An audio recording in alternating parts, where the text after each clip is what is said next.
Hello friends, part two money में आपका स्वागत है। अब हम पार्ट टू कर रहे हैं इसका, तो पार्ट वन ऑलरेडी मैं अपलोड कर चुका हूँ। ये पार्ट टू है और ज़्यादा पार्ट नहीं बनने वाले हैं, शायद ज़्यादा से ज़्यादा 3 या 4 पार्ट ही बनने वाले होते हैं। तो दूसरा ये है, शायद अब 2 पार्ट बनेंगे, एक पार्ट बनेगा उसमें मैं ख़त्म हो जाएगा ये, ठीक है। मनी की बात अगर करते हैं तो हमने बार्टर सिस्टम के बारे में पढ़ लिया था।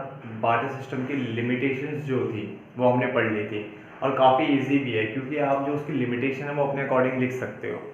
बार्टर सिस्टम की लिमिटेशन अपने अकॉर्डिंग लिख सकते हो, उसके अंदर का जो कंटेंट है वो आप अपने अकॉर्डिंग जैसा मर्जी वैसा लिख सकते हो बढ़िया से, ठीक है।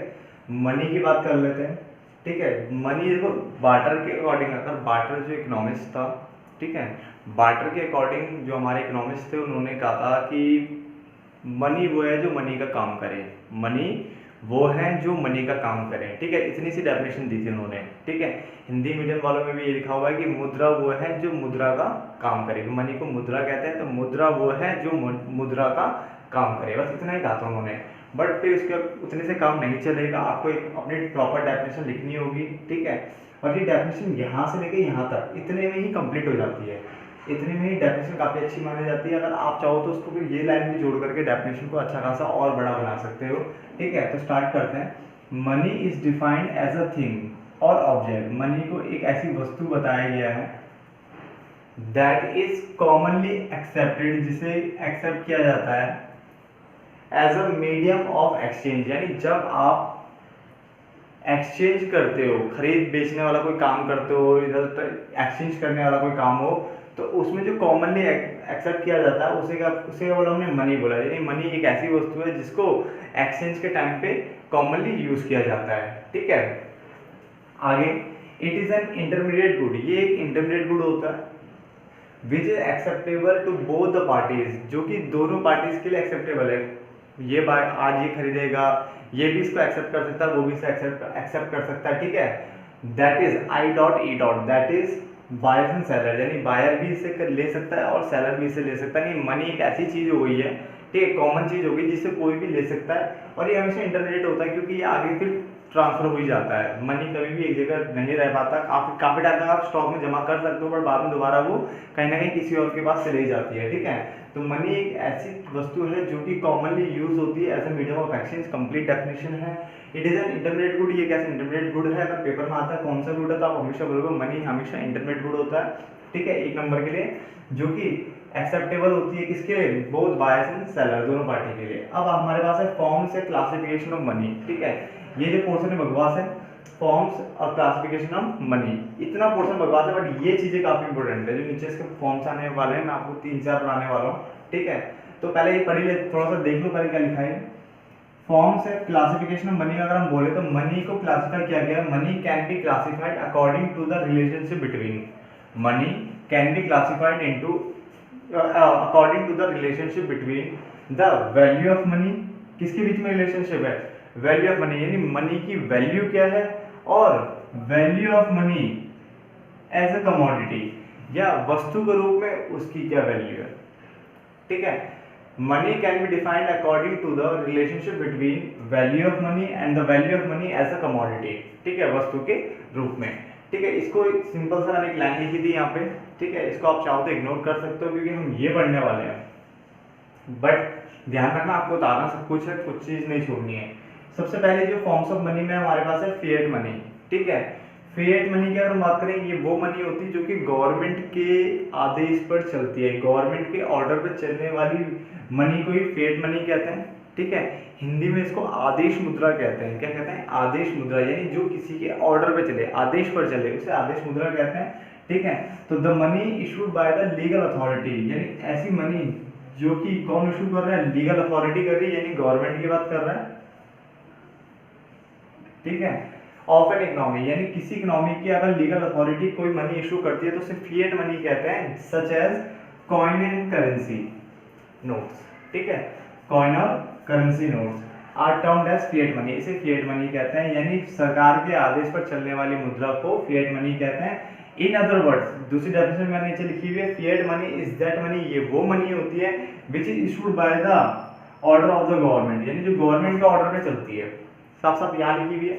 तो फिएट मनी वो मनी होती है जो कि इशूड होती है, इशू की जाती है इकोनॉमी में ऑर्डर ऑफ द गवर्नमेंट, यानी गवर्नमेंट के ऑर्डर से, ठीक है। तो ये लीगल अथॉरिटी बोल रहे हैं, गवर्नमेंट के ऑर्डर से जो मनी इशू की जाती है उसे हम क्या बोलते हैं, फिएट मनी कहते हैं। और फिड्यूशरी, फिड्यूशरी मतलब एक तरह से काल्पनिक, ठीक है।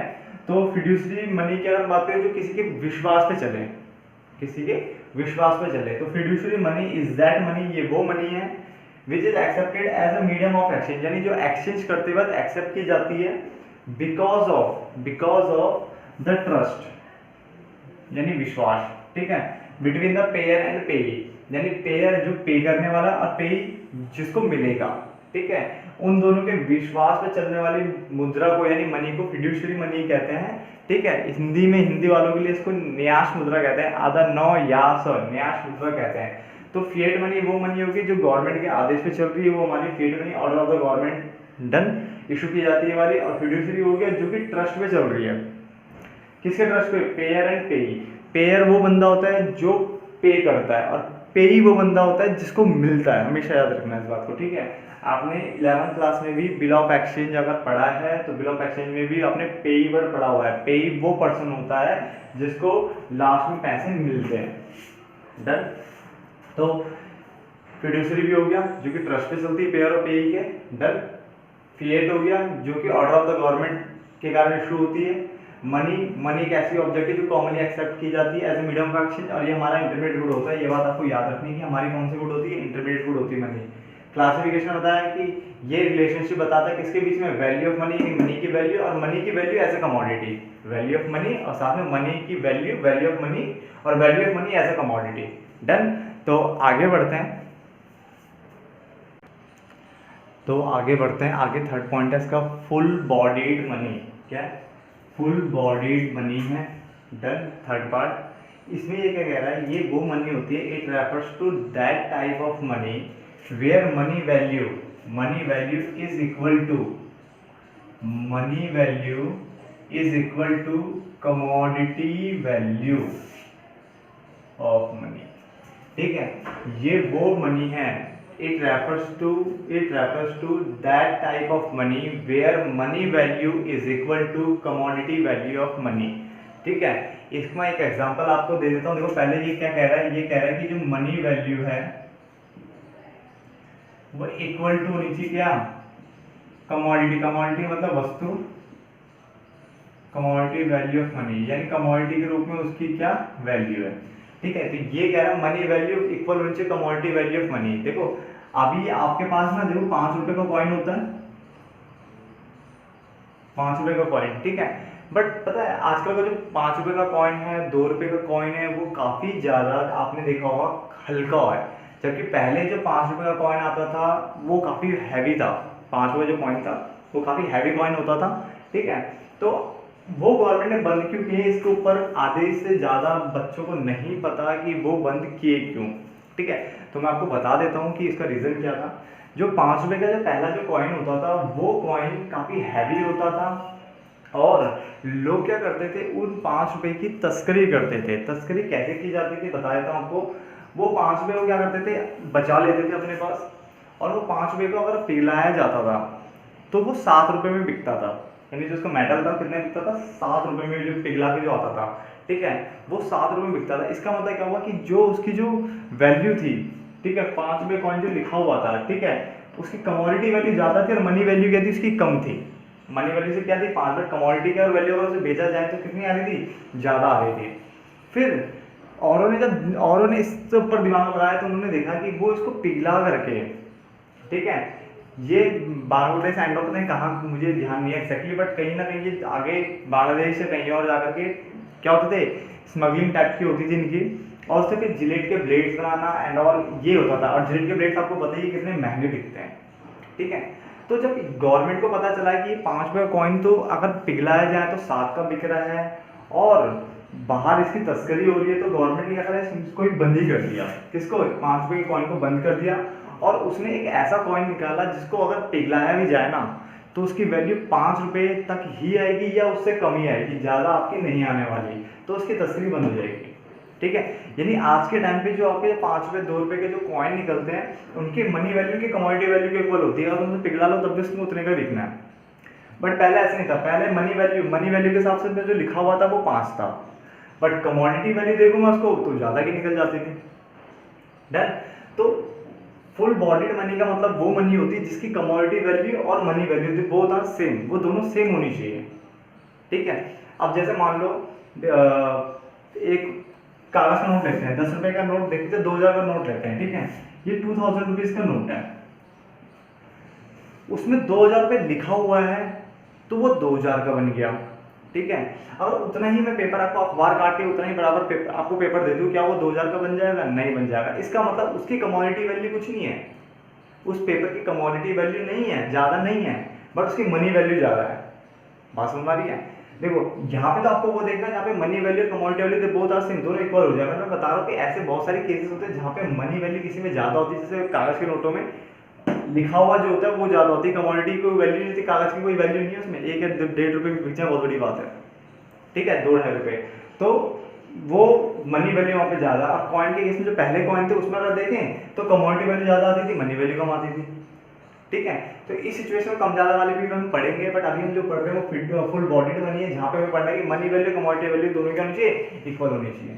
आगे हमारे पास है क्रेडिट मनी। कौन सी? Credit money. It refers to that money where money value of coins and notes, money value जो होगी वो मोर देन, ज़्यादा होनी चाहिए कमोडिटी वैल्यू से। यानी आपका जो केस है, दूसरा केस कौन सा है? जिसमें मनी वैल्यू जो होती है वो ज़्यादा होती है किससे? कमोडिटी वैल्यू से। Money value of coins and notes is more than commodity value. इसका मतलब क्या हो? मनी वैल्यू ज़्यादा, कमोडिटी वैल्यू कम है। ये कौन सा केस है? ये वाले केस है 2000 का। 2000 का नोट ले, 10 का नोट ले, 10 का नोट और उतने ही मैं आपको अखबार का पीस दे दूँ या किसी पेपर को काट के उतना पीस दे दूँ, क्या वो 10 का नोट बन जाएगा? नहीं, क्योंकि उसमें जो लिखा हुआ है ना, अंकित है 10 रुपये, उसी से ही उसकी वैल्यू बन रही है। लेकिन यहाँ पर मनी वैल्यू ज़्यादा है और कमोडिटी उस पेपर की वैल्यू कुछ नहीं है, तो मनी वैल्यू ज़्यादा, कमोडिटी वैल्यू कम है। तो अगर मैं यहाँ पे बात कर रहा तो उन सब कॉइन्स और नोट्स की बात करूँगा जहाँ पे मनी वैल्यू ज़्यादा है, उसमें लिखा हुआ उसकी वैल्यू है, पेपर की कोई वैल्यू, उस कागज़ की कोई वैल्यू, उस मेटल की ज़्यादा कोई वैल्यू नहीं है, होगी वैल्यू बट कम होगी उससे जो उसमें लिखा हुआ है। ठीक है, और ये वो मनी है जहाँ पे मनी वैल्यू कमोडिटी वैल्यू दोनों आपस में क्या होंगे? सेम होंगे। समझ में आ गया? तो हमने चारों पढ़ लिए, चौथा था आपका। अब आता है फंक्शंस ऑफ मनी। देखो आपने लिमिटेशन ऑफ बार्टर सिस्टम पढ़ा था, अब है फंक्शंस ऑफ मनी। ये दोनों भी चीज़ें एक जैसी है। अगर आपने लिमिटेशन अच्छे से पढ़ लिया तो फंक्शंस अगर आप पढ़ने जा रहे हो ना तो फंक्शन बहुत आसान हो जाते हैं। ठीक है, कोई भी इसे लिख सकता है, बट उसके लिए लिमिटेशन आनी चाहिए पहले। ठीक है, क्योंकि ये उसी जैसे ही है। तो फंक्शन अगर बात करूँ तो 5 फंक्शन मैंने आपके सामने लिखे हैं, जिसमें से पहले 2 फंक्शन जो है ये प्राइमरी फंक्शंस होते हैं, और ये वाले जो 3 हैं ये सेकेंडरी फंक्शंस के अंदर आते हैं। ठीक है, ये प्राइमरी फंक्शन के अंदर आता है और ये सेकेंडरी फंक्शंस के अंदर आते हैं। कौन कौन से हैं देख लो जरा। Money as a medium of exchange. Money का पहला फंक्शन है कि वो जब हम एक्सचेंज करते हैं ना तो उसमें वो एक कॉमन गुड्स यानी कॉमन गुड्स के रूप में क्या की जाती है? यूज़ की जाती है। कॉमन ऑब्जेक्ट के रूप में यूज़ की जाती है। कॉमन थिंग्स के रूप में क्या की जाती है? वो एक्सेप्ट की जाती है, एज ए इंटरमीडिएट गुड्स होती है। ठीक है, तो ये इसका पहला हो गया। और ये वहाँ पे नहीं था क्योंकि वहाँ पे मनी थी नहीं, वहाँ पे लैक था। ठीक है, कमी थी इस चीज़ की। स्टोर ऑफ वैल्यू, मनी को कितने भी साल के लिए आप स्टोर करके रख सकते हो, ये खराब नहीं होती है। वहाँ पे क्या था? आप गुड्स को नहीं रख सकते। ठीक है। 2, standard of deferred payments. Deferred payments बोल दो, कॉन्ट्रेक्चुअल पेमेंट बोल दो, फ्यूचर पेमेंट बोल दो। ये वो पेमेंट्स होती है जो कि फ्यूचर में की जाती है। ठीक है, तो गुड्स की फॉर्म में फ्यूचर पेमेंट करने में बहुत दिक्कतें आती थी, बट यहाँ पे क्या है? फ्यूचर की पेमेंट करना क्या है? काफ़ी ईजी हो जाती है। आप इंटरेस्ट रेट के हिसाब से कितना भी पेमेंट कर कभी भी कर सकते हो, कोई दिक्कत इसमें नहीं होती है। डन। सेम क्वालिटी की बात यहाँ पे नहीं आ पाएगी क्योंकि मनी में ऐसा कुछ नहीं होता, गुड्स में आता था। Done. Money as a common unit of value. ठीक है, मनी को क्या किया? वहाँ पे मनी की क्या थी?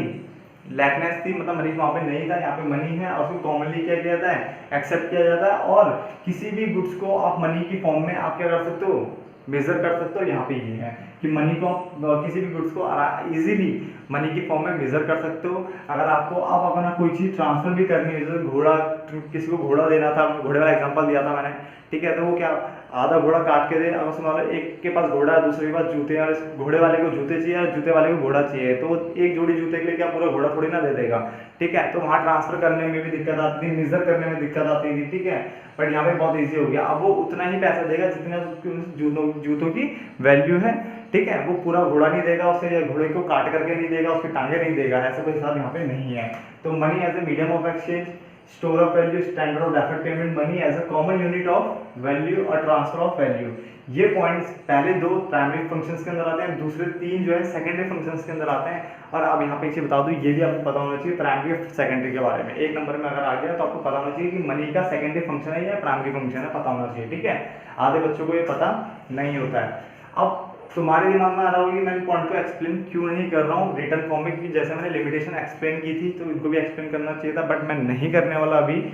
इसका रीज़न ये है कि जब मैंने लिमिटेशन कराई थी, अगर आपने लिमिटेशन ढंग से सुनी है, लिखी है, तो आप इसको खुद बनाने की कोशिश करोगे। हैबिट डाल दो आज से खुद बनाने की, कुछ ना कुछ खुद भी करना है, ठीक है। आप इसे खुद लिखोगे, इनके पॉइंट्स आपको बुक में मिल जाएंगे, उनसे पहले एक बार रीड आउट कर लेना, फिर टीपना नहीं है। टीपने के लिए मना किया है, सिर्फ आपको बुक से, नेट से आप जानकारी ले सकते हो कि क्या लिखना चाहिए। मैंने आपको थोड़ी थोड़ी हिंट दे दी है इनके बारे में, और अपने आप बनाने की कोशिश करो। आप चाहो तो मुझे कमेंट बॉक्स में उसका आंसर भेज भी सकते हो, ठीक है। और जो कमेंट भी नहीं आता तो मेल मुझे कर सकता है, ठीक है, या व्हाट्सअप कर सकता है। जिसे व्हाट्सअप करना है व्हाट्सअप कर सकता है आंसर, ठीक है।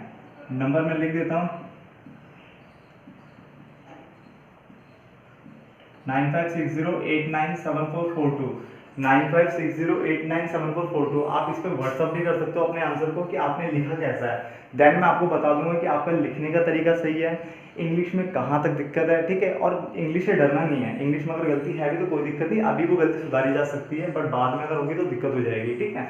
आप जैसी मर्जी टूटी फूटी इंग्लिश है जो भी है आप लिखने की कोशिश करना और मुझे भेजना, ठीक है। तो नेक्स्ट पार्ट में मिलते हैं जो कि इसका फाइनल पार्ट होगा। तब तक के लिए धन्यवाद दोस्तों।